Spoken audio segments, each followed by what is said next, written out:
नमस्कार मित्रांनो, आपल्या यूट्यूब चॅनलवरती तुमचं स्वागत आहे. मित्रांनो, आज आपण काही जीकेचे प्रश्न बघणार आहोत जे येणारी पोलीस भरतीची जी लेखी परीक्षा आहे त्यासाठी तुम्हाला खूप महत्त्वाचा ठरणार आहे. त्यामुळे व्हिडिओ शेवटपर्यंत नक्कीच बघा. चला तर मित्रांनो, व्हिडिओला सुरुवात करूया. पहिला प्रश्न आहे, वर्धमान महावीर यांच्या पहिल्या शिष्याचे नाव काय आहे? उत्तर आहे ऑप्शन क्रमांक बी, जामाले. पुढचा प्रश्न बघूया. प्रश्न क्रमांक 2 आहे, बौद्ध धर्माचे साहित्य कोणत्या भाषेत आढळते? उत्तर ऑप्शन क्रमांक बी, पाली भाषेत.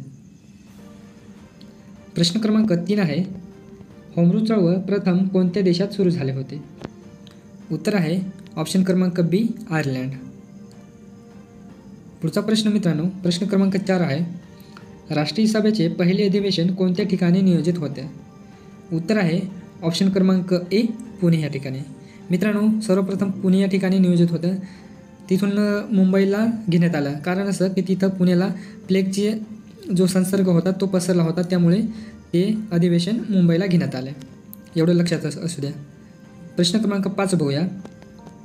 एकेश्वरनिष्ठेची कैफियत हा ग्रंथ कोणी लिहिला आहे? उत्तर आहे ऑप्शन क्रमांक ए, महादेव गोविंद रानडे. प्रश्न क्रमांक 6 बघू. 1857च्या उठावा दरम्यान कोणत्या क्रांतिकारकाने नेपाळमध्ये आश्रय घेतला? उत्तर आहे ऑप्शन क्रमांक ए, नानासाहेब पेशवे यांनी. प्रश्न क्रमांक 7 आहे, महाराष्ट्रात स्थापन झालेली पहिली राजकीय संघटना कोणती आहे? उत्तर आहे ऑप्शन क्रमांक बी, बॉम्बे असोसिएशन्स. प्रश्न क्रमांक 8 आहे, 1927मध्ये सायमन कमिशनला कोणत्या कारणामुळे विरोध करण्यात आला? याचं उत्तर होतं ऑप्शन क्रमांक सी, एकाही भारतीयाला त्या समितीत स्थान नव्हते म्हणून विरोध करण्यात आला होता. पुढचा प्रश्न आहे, प्रश्न क्रमांक 9 आहे, भारताचे गव्हर्नर जनरल केव्हापासून व्हाईसरॉय म्हणून ओळखले जाऊ लागले? उत्तर आहे ऑप्शन क्रमांक ए, 1858ला. प्रश्न क्रमांक 10 आहे, पुढीलपैकी कोणत्या महसूल पद्धतीने शेतकरी जमिनीचे मालक बनले? उत्तर ऑप्शन क्रमांक बी, रयतवारे. प्रश्न क्रमांक 11 आहे, कोणत्या कायद्याने मुस्लिमांसाठी विभक्त मतदारसंघ तयार करण्यात आले? उत्तर आहे ऑप्शन क्रमांक सी, 1909चा कायदा. प्रश्न क्रमांक 12 बघू.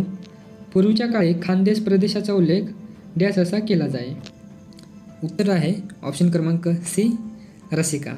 रसिका म्हणून उल्लेख असा होत असे. प्रश्न क्रमांक 13 आहे, महाराष्ट्रातील द्वितीय क्रमांकाचे उंच शिखर कोणते आहे? उत्तर आहे मित्रांनो ऑप्शन क्रमांक ए, सालेर.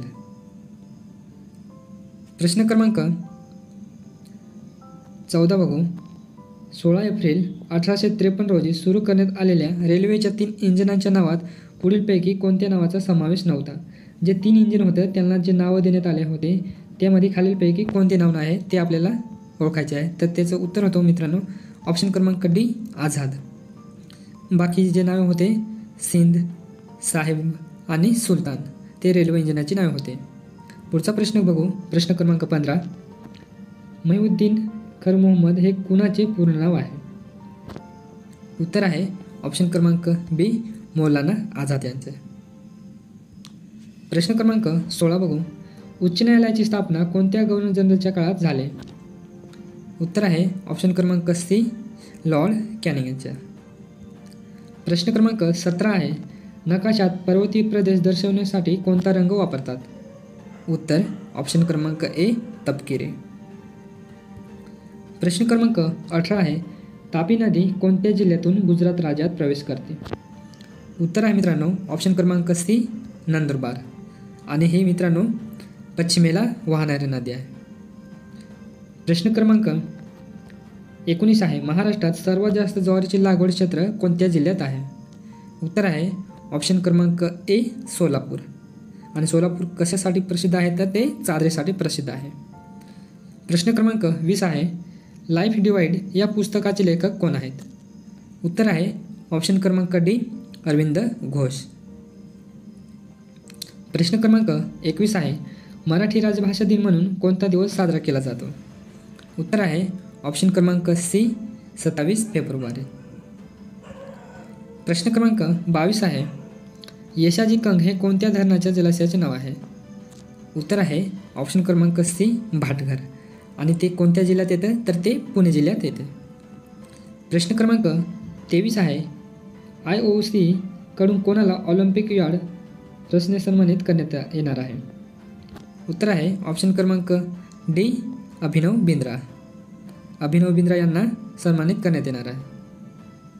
प्रश्न क्रमांक 24 आहे, खालीलपैकी कोणत्या राज्य सरकारने राजीव गांधी नागरी अभयहस्तं योजना सुरू केली? उत्तर आहे ऑप्शन क्रमांक सी तेलंगणा. तेलंगणा राज्याने अभयहस्तं योजना ही सुरू केलेली आहे. प्रश्न क्रमांक 25 बघू.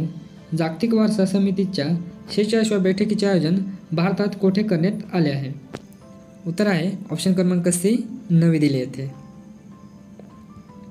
प्रश्न क्रमांक 26 आहे, छत्रपती शिवाजी महाराजांनी तोरणा किल्ला जिंकून त्याला कोणते नाव दिले? उत्तर आहे ऑप्शन क्रमांक बी प्रचंडगड. प्रश्न क्रमांक 27 आहे, खालीलपैकी चुकीची जोडी ओळखा. यामध्ये घराणे दिलेले आहे, त्यांचे जे संस्थापक होते त्यांना ओळखायचे आहे. याचं उत्तर होतं मित्रांनो ऑप्शन क्रमांक सी सिकंदर लोधी यांनी लोधी घराण्याची स्थापना केलेली नाही, तर बहलूल लोधी यांनी लोधी घराण्याची स्थापना केलेली आहे. विजयनगरची स्थापना कोणी केली तर ते हरिहरी बुक यांनी स्थापना केलेली आहे. आणि बहामनी घराण्याची स्थापना हसन गंगू बहामनी यांनी. आणि मुघल घराण्याची स्थापना बाबर यांनी. लोधी घराण्याची स्थापना कोण बहलूल लोधी यांनी केले, हे लक्षात ठेवा मित्रांनो. पुढचा प्रश्न बघू. प्रश्न क्रमांक 28, खालीलपैकी कोणत्या न्यायालयीन निर्णयाद्वारे प्रास्ताविक ही घटनेचा भाग नाही असे प्रतिपादन करण्यात आले? उत्तर आहे ऑप्शन क्रमांक ए बेरुबारी खटला. प्रश्न क्रमांक 29 बघू. भारतीय राज्यघटनेची उद्देशपत्रिका प्रथम किंवा दुरुस्त करण्यात आले? सर्वप्रथम किंवा दुरुस्त करण्यात आली, तर ते उत्तर होतं मित्रांनो ऑप्शन क्रमांक सी 1976ला. प्रश्न क्रमांक 30 आहे, महाराष्ट्र राज्याचे नवीन राज्यपाल कोण आहेत? याचं उत्तर आहे मित्रांनो ऑप्शन क्रमांक डी CP राधाकृष्णन.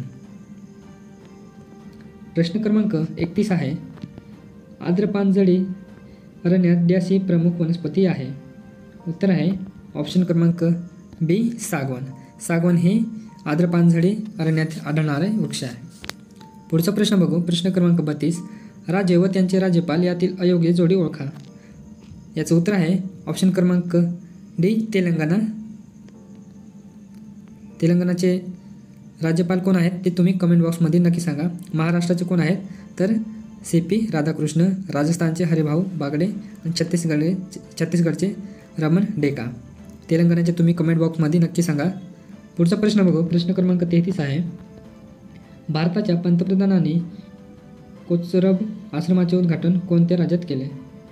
उत्तर आहे ऑप्शन क्रमांक सी गुजरात. प्रश्न क्रमांक 34 आहे, नुकतेच साहित्य अकादमी फेलोशिप खालीलपैकी कोणत्या साहित्यिकाला प्रदान करण्यात आले आहे? उत्तर आहे ऑप्शन क्रमांक डी विनोद कुमार शुक्ला यांना. प्रश्न क्रमांक 35 बघू. मलेरियास कारणीभूत ठरणाऱ्या प्लाझ्मोडियम फायलम मध्ये डॅश समावेश आहे? उत्तर आहे ऑप्शन क्रमांक डी प्रोटोझोआ. धन्यवाद मित्रांनो व्हिडिओ आवडला असेल तर व्हिडिओला लाईक करा. चॅनलवरती नवीन असाल तर चॅनलला सबस्क्राईब करून ठेवा, जेणेकरून नवनवीन व्हिडिओ तुमच्यापर्यंत लवकर पोहोचतील. मित्रांनो भेटूया पुढील व्हिडिओ. तोपर्यंत जय हिंद.